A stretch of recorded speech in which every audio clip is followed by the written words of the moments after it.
Psychologists, therapists, counselors, etc. What are some things people tend to think are normal but should really be checked out? Story 1. Not a therapist or a mental health professional, but a patient who has had major depression and heaps of anxiety for a very long time. Safe to say a majority of my life. For depression, exhaustion with no cause, feeling numb, random bursts of anger, losing interest in favorite thing, mental dullness, drops in grade or work ethic, wanting to vanish, believing others would be better off without you, feeling like a burden, getting sick more often, isolating yourself, casual unaliving thoughts. My own big example of this and my own experience was walking down a road with my sister and thinking casually I could just sidestep in front of a car and be dead. Just popped into my head. Feeling worthless, intrusive thoughts for hours and hours, staring off into space, random crying spells, feeling like you deserve to be unhappy. For anxiety, feeling suffocated in a crowded space, stammering, getting frustrated over something simple, going mute, dry mouth, being hyper aware of everyone, feeling like everyone is watching you, feeling like you're being watched, feeling like you're being judged constantly, feeling like people are out to get you, feeling like certain things are traps, like you were just set up for failure, feeling sick before you're supposed to do something, uncontrollable shaking, insomnia, an uncontrollable sense of dread, imagining the worst case scenario, being afraid to leave your home. Some of these overlap, of course, and all of these are my own personal experiences and symptoms. They vary from person to person. Please do not be ashamed to get help. These people want to help you. If you can't afford help, please try and find a free clinic. You deserve to be happy. You deserve not to feel like total crud. I know taking the plunge to get help isn't sexy, but it's worth it. They're not just, but are they gonna lock you up in some padded cell in a straitjacket? Even if you did go to a mental hospital, those people really care. They want to make you better. Mental illness is just that, and less. Don't deny yourself the help you need and deserve. You wouldn't brush off a potentially serious physical illness, so don't brush off a potentially serious mental illness.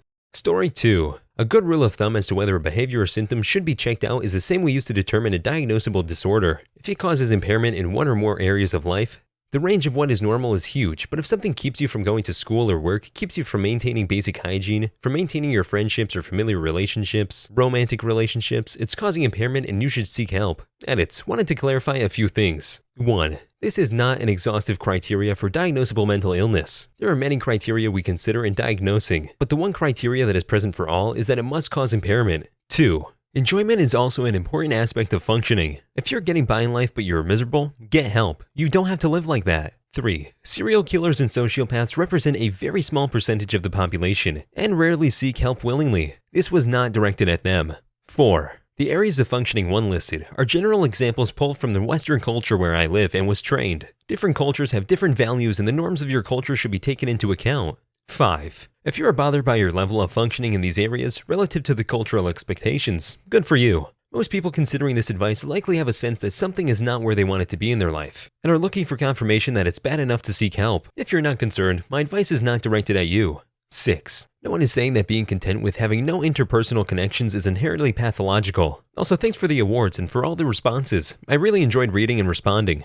Story 3. Sorry for my messy mobile post. Forgive me, internet gods. Too long didn't read. Extreme emotions, lack or struggle with impulse control, blackouts, extreme irritability, disrupted sleep, muted or bottled emotions, feeling like an alien, feeling like everyone has an ulterior motive, self-isolation, preoccupation with pleasing others or avoiding conflict, feeling of emptiness, feeling like part of your identity is missing or you don't have an identity of your own, settled tendencies to latch on to others, especially romantic partners or crushes. Maybe sometimes you feel like you're just a tad too much, or maybe you've heard that from some exes. Went to school for forensic psych before I had to drop out due to my own unchecked mental illness. Turns out my worldview has been wrong my whole life, and I thought everyone was like this because my family members were like this. Even though I was in and out of therapy my whole life for depression and anxiety, nobody spotted the BPD because I didn't know these feelings needed to be talked about. Never caught the borderline until my head became such a dangerous place. I wasn't sure I'd ever be able to function again, or be able to have the relationships I craved with my loved ones. Another example is my SO. He always had muted emotions. Not a lot of expressed passion about things he likes or believes are important. Not even enough to vote before we got together. Most people with SPD will feel this detachment and think it's fine, but they can be really struggling and not know why or even not know that there's a problem, like heart disease. I won't be that. In some cases, having schizoid is almost encouraged. Work of nearly every kind. However, it very seriously impacts the quality of life for the person, sometimes making them feel like they have no place in this world. Hint, everyone needs a therapist. There are no exceptions. For a messy mobile post, that was so touching and extremely thought out. Well done. Story 4. I'm a very specific psychologist. I'm a research psychologist, and my area is maternal infant health, so I'm not sure how helpful this is. But we truly do not have a great understanding about what a physiologically normal postpartum mental health experience is versus a pathological one, except on the extreme end. So if you're having thoughts of harming yourself or others, including your baby, that is a pathological postpartum experience. I've met with women who were told they had PPD because they were looking forward to going back to work, or were suggested to take medication because they were reported feeling overwhelmed. I've also had women who were told it was normal to feel unmotivated, detached from the world, or isolated for months after giving birth, because that was just adjusting to motherhood. Perceptions of normal/non-normal postpartum well-being vary wildly, and this makes promoting postpartum well-being really difficult. So my advice is this: some of the distress probably is normal. It's a huge life change, a huge physical toll, and a huge shift in hormones. But if that distress is distressing you, there are likely many different strategies for helping alleviate it, including medication when indicated. Would also like to say that postpartum anxiety is something that actually tend to see more commonly normalized and not diagnosed. Chronic, persistent, debilitating worry about your intent is not normal. But frankly, we have socialized it to be an indicator of good mothering, even if it decreases overall quality of life. Story 5. The need for some parents to speak with their children about adult problems. No, your young child does not need to be aware that you are struggling financially, or that daddy slept with the lady next door. The parents that tell their children that they're going to go and speed my car into a tree purposely, unalive myself while you're at school, or slit my wrist when I shower tonight. And the parents that feel they need their children fixed, as it's a child and not the family unit as a whole that needs support and/or assistance. Just a few recent ones I've heard. Edit. Sorry about format commenting via mobile phone. Edit. Thanks for the gold. My first one. Edit. In regards to financial comments. Taken from a previous comment of mine, as I've been getting asked to answer this. I'm talking more on the extreme side, and towards children that have been extremely hurt, and money talk was used as a tool to make the child feel at fault and guilt to some degree. I'm currently working with a child now that is triggered whenever he hears talk about finances, and feels it's his fault they will eventually become homeless. They won't, but this is what he's told. If only he didn't eat so much, if only he didn't have so many school fees. Not to mention the arguing between careers and finances must be his fault too though. They're yelling and shouting because of this. The parent that told their children that they're going to go and speed my car into a tree purposely, unalive myself where you're at school, moron mother, took this one step further and threatened to drive both herself and me into a telephone pole if my grades didn't pick up, all while going 70 down a residential neighbor towards the telephone pole at the end of the road. I really hope that mother got help, or that kid got away from her at least. Story 6. Psychotherapist here. Some things I see regularly that could have been caught earlier before they became a problem. Unhealthy coping mechanisms. For example, drinking to relax frequently or smoking a lot. Even something like promiscuity can be a red flag that a person is trying to avoid dealing with something stressful by distracting themselves. Self-harm.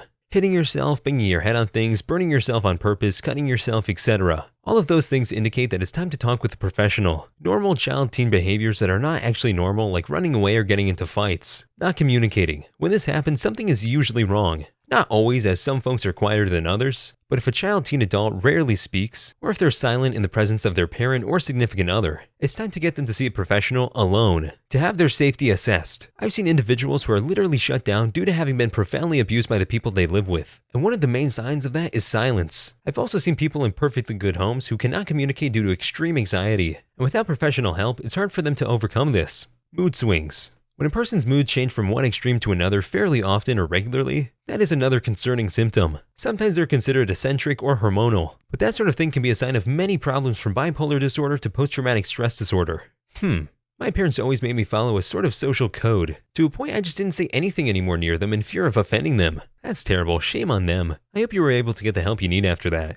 Story 7. There have been a lot of my patients who have been perfectly surprised when I told them that, hey, that's anxiety/depression, when they just thought their behaviors were typical for everyone. Not being able to maintain friendships, constantly being nervous about the safety of your child, to the point where you hate being alone with your child without your partner. Not being able to motivate yourself to do things, especially things you've once enjoyed, feeling excessively tired all the time, not being able to calm down and just thinking about the same thoughts over and over and feeling worried. Other things we can help with, having a hard time trusting others, trying to recover a relationship from infidelity, not knowing why your kid is misbehaving so much and needing guidance, helping to improve communication within your relationships. If you experience these things and more, therapists can help. Let us help you. That's one of the best ads I've heard. That should be a commercial, Lamau. Story 8. I've noticed the cost coming up a lot in these replies. I hate that the cost is such a barrier for people. Sometimes colleges offer free or discounted therapy for their students. When you're training to be a therapist, you spend at least 1 year working as a therapist while meeting with a supervisor each week to consult you on your cases and get guidance on moving forward. My college unfortunately didn't offer discounted sessions, but I know many do. It might be worth checking out. Some systems also have charity care options for people with low incomes. That can be worth pursuing as well.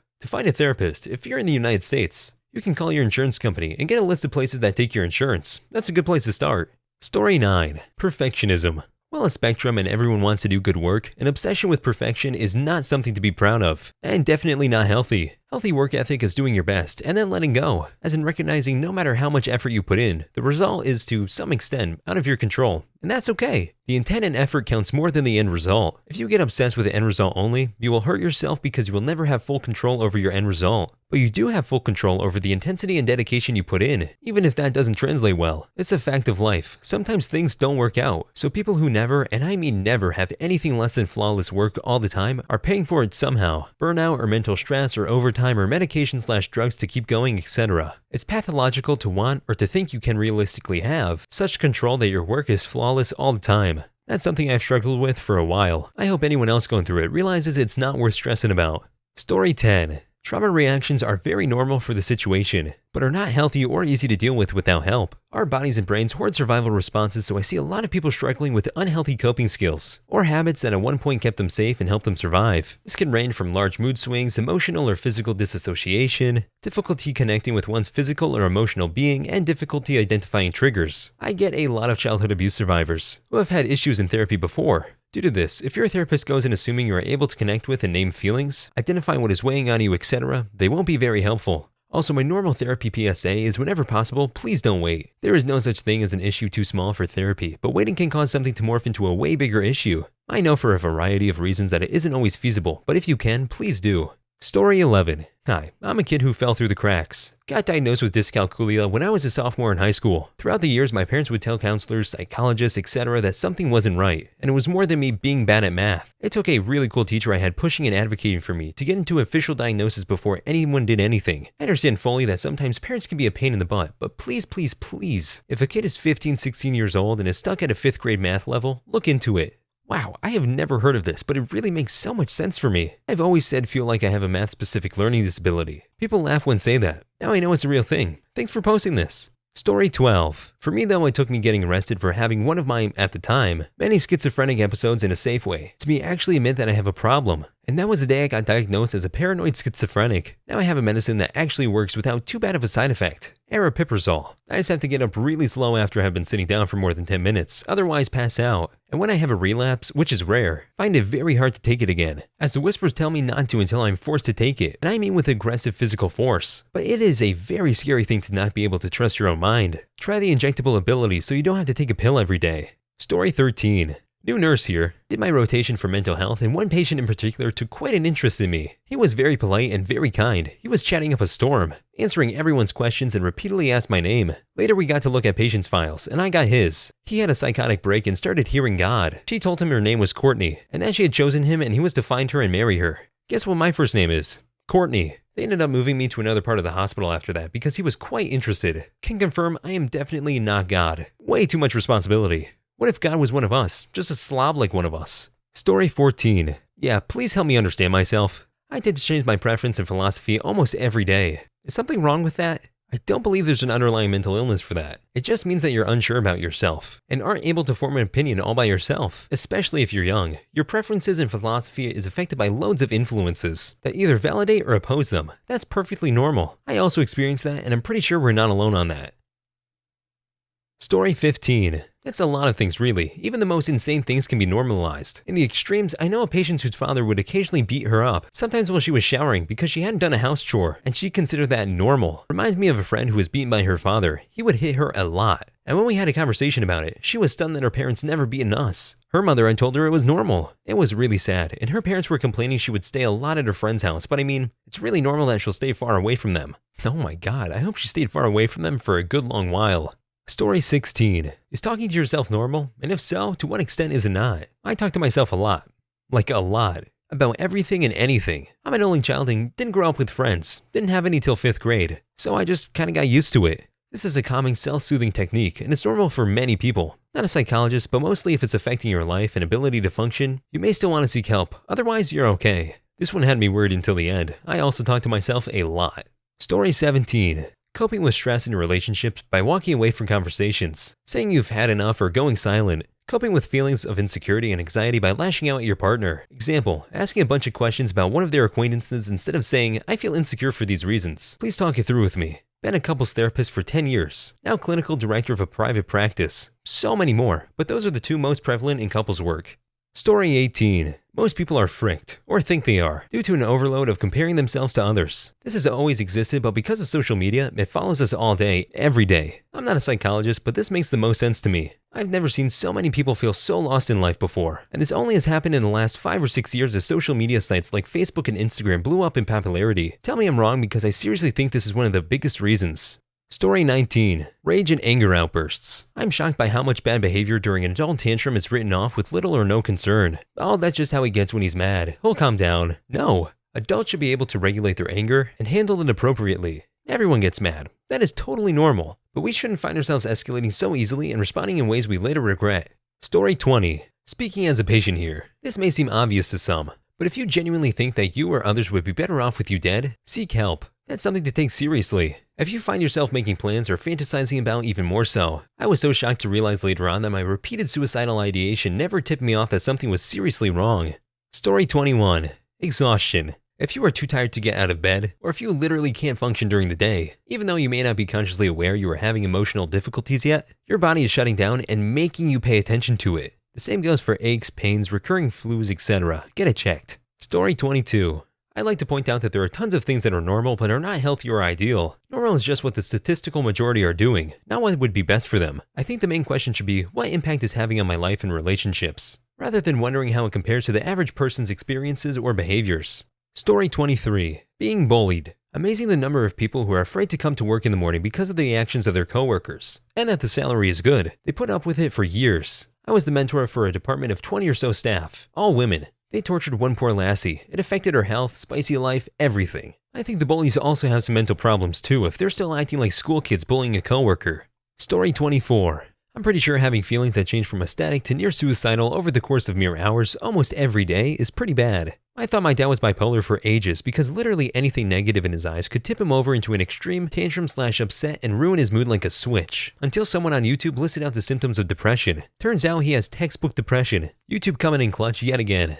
Story 25. From the patient side, it took having a massive anxiety attack at my doc's office to find out that no, massive anxiety attacks in front of strangers isn't common or normal. Yeah, I'm struggling with that in college. Ironically in my stress management class, because we talk about things kind of abstractly and emotionally, and that's just not something I can do in front of people for some reason.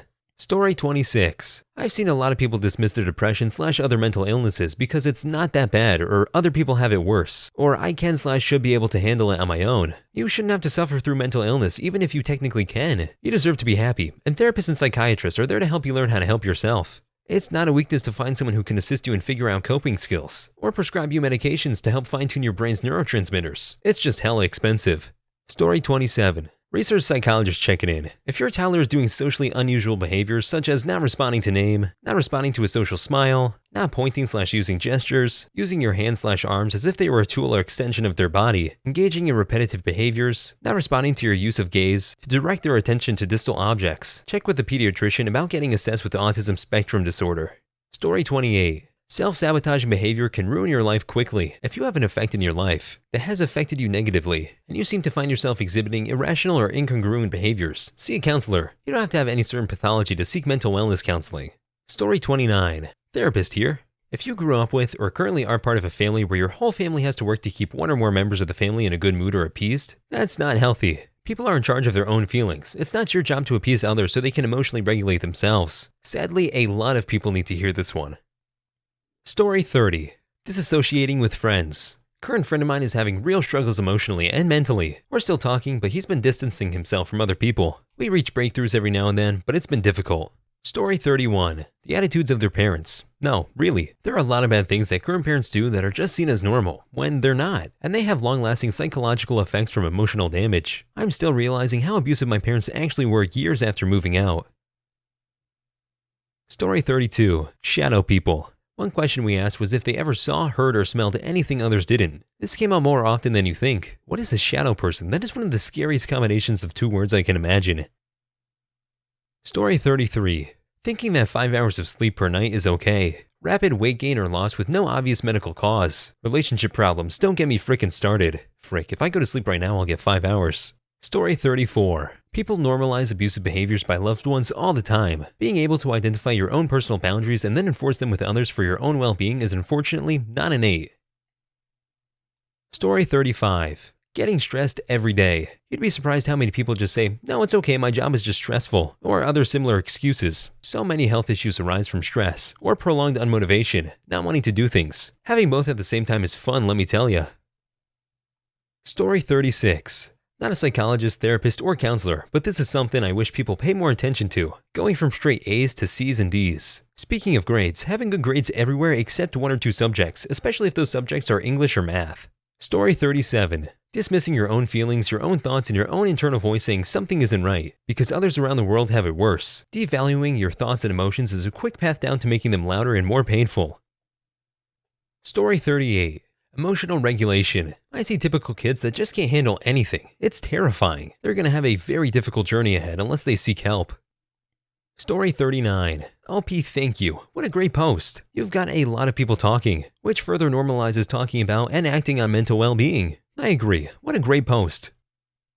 Story 40. I had one who preferred to please himself rather than have spicy time with his wife. Said that people-to-people contact spreads diseases. That was a roller coaster of a couple therapy session. Story 41. I had a client tell me he had a normal amount of panic attacks a day. 15. I got him to describe them. They were full-on panic attacks, and I had to explain that was not normal. Story 42. Being a butthole to everyone. It's something that's become a norm due to their anonymity on the internet, and is carried out in real life. Story 43. Paranoia. Even if you're not having auditory or visual hallucinations, paranoia can be the gateway to worse underlying issues. Story 44. Inability to regulate your own emotions. Also negative self-talk. We talk to ourselves way worse than any person could. Hope you guys enjoyed the video. Please like and subscribe for more videos to come, or else this spider will be in your bed tonight.